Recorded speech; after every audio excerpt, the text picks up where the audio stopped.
A warrior's new life. Prologue. The young apprentice paced outside the nursery, occasionally poking her head in, only to be shown out again by Halftail. Bluepaw, Hewed mew, I need you to stay out until your mother is kidded. You'll only make her stress more. But Halftail, Bluepaw complained. Snaketail's my mother. I just want to help her. It's not like Ravenwing will. He never comes to see her anymore since he was made deputy. I know, Bluepaw. He sighed.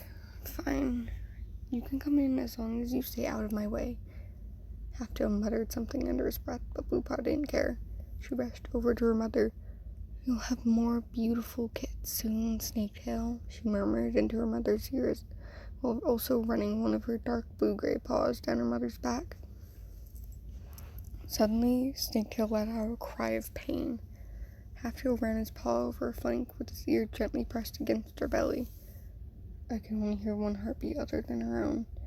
I believe she's only going to have one kid. As her mother let out another pained cry, she closed her eyes and looked away, flattening her ears to her head to block out the noise. It's okay, Halftail mewed after a few more pained yowls and cries. Bluepaw, come meet your new brother. As Bluepaw lifted her head, she saw a little pale yellow kit with a black stripe down his back. She patted over to him, settling down around him to give him her warmth. I'm sorry, but Snaketail has... He paused. Snaketail has gone to join StarClan. Halftail mewed, hanging his head in grief. Bluepaw turned to him in surprise. You mean she's dead? She looked back at her brother. Okay.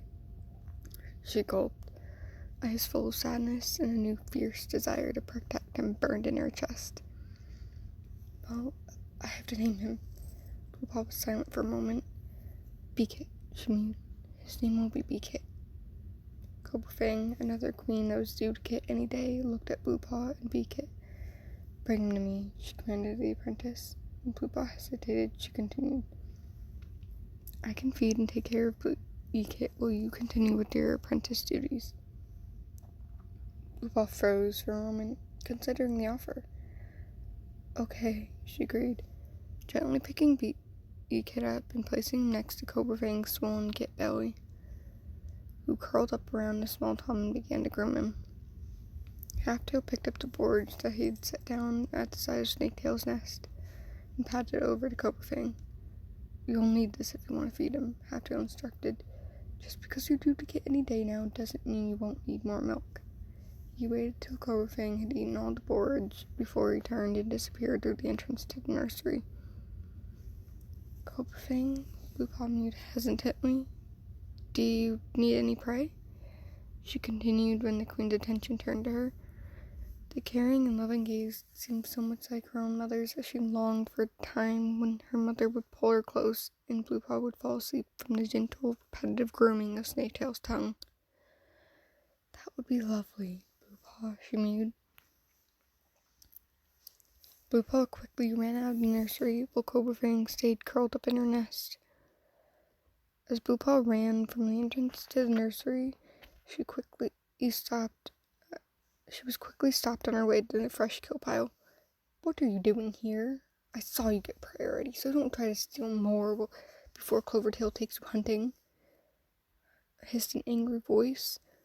Muddytail, I was just going to get prey for... She was cut off as a paw swiped her ears with a stinging blow.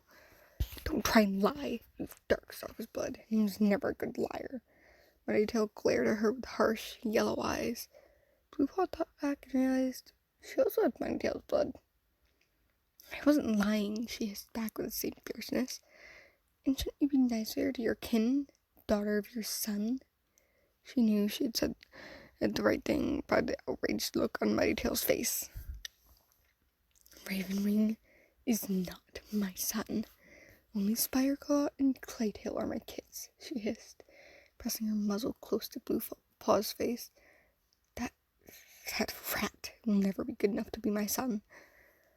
Bluepaw stared at her with wide eyes. She knew Muddytail and Ravenwing didn't get along, and he, as the deputy, would often give her chores that an apprentice should do to anger her.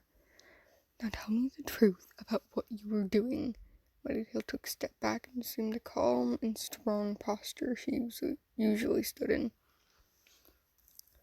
"Before you stopped me, I was going to get prey for Oberfang," she mewed, glancing back at the nursery. "Why not your own mother? Isn't she the one who's kidding, and not Oberfang?" Whitetail muttered something Bluepaw couldn't hear, but she could only look at her paws to hide the tears welling in her eyes. She's in StarClan."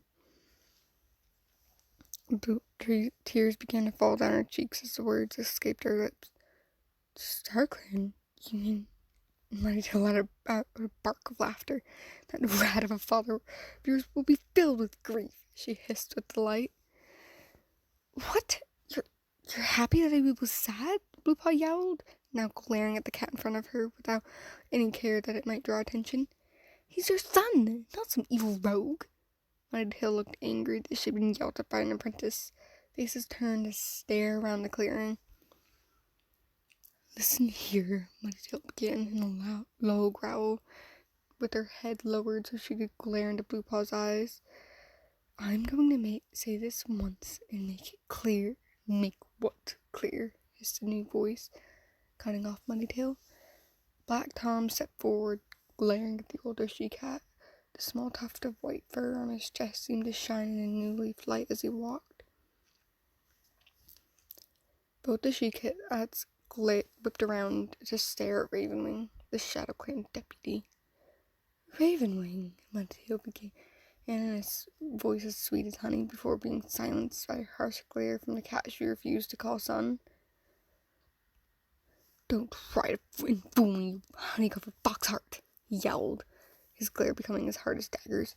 "You fooled me, my father, when I was a kid, but I know better than to let you fool me. I can see my daughter's as smart as me," he hissed. "Your son will be just as smart," Bluepaw murmured. She shot a quick glare at Muddytail. "Son?" Raven looked to Bluepaw. "Does this mean Snaketail's kidded? Can I see her?" He looked hopeful, and Bluepaw felt her heart break. "Yes," she whispered, looking at her paws.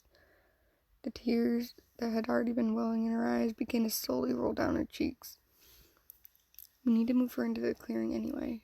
Bluepaw began to pad towards the nursery. "She's dead, isn't she?" She looked at his paws.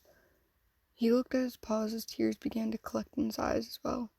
Turning, Bluepaw led her father into the nursery, and he followed slowly, dragging his paws. The two cats soon emerged, carefully carrying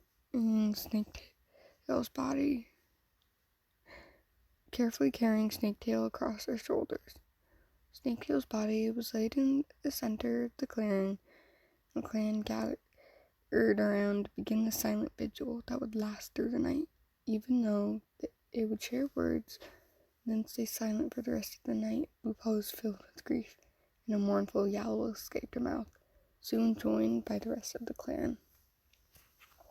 And that's the prologue of A Warrior's New Life. The Wattpad link will be in the description if you want to read the rest, or you could just listen to the rest on YouTube when I finally post the videos for it. Have a good day.